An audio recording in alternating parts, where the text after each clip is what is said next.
Before I begin, I want to make one note about today in this Memorial Day ceremony. In recent months and in just last week, we lost two former commanders of our American Legion post. Ed Dempsey, who was an annual fixture here and a million other community events and gave so much for our community.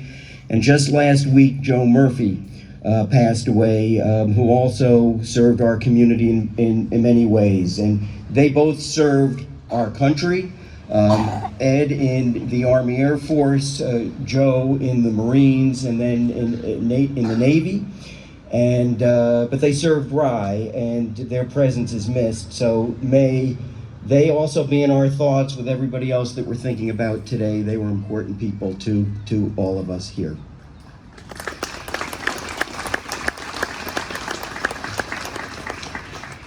Memorial Day is a day to remember those that gave their lives for our country, but remember those who gave our lives for the ideas and the values that we as a country stand for here and around the world. The idea of individual freedom, the idea of democracy, the idea that people should live in harmony. These are values that for generations the men and women that have served in armed forces have gone to battle for.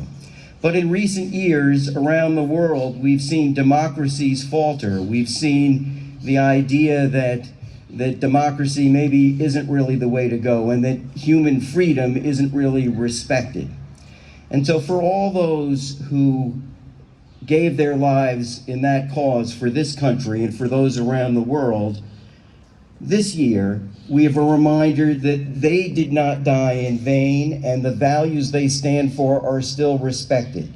Look to Ukraine. Look to where people are saying, we demand freedom, we will give our lives to freedom. Look to Europe and look to a rejuvenated NATO, because Europe is waking up and saying, yes, freedom is not an automatic.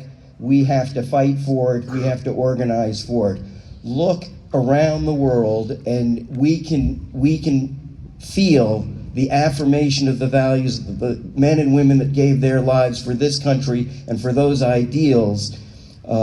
Those values are alive again. That struggle is alive again. And yes, we can be optimistic again, that ideas that started even before the beginning of this country of individual freedom and individual happiness and self-government, they will prevail.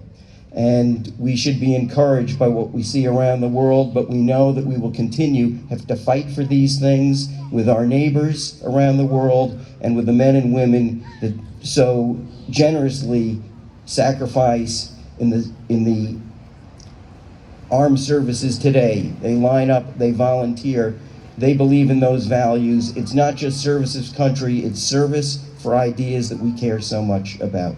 Thank you for this day.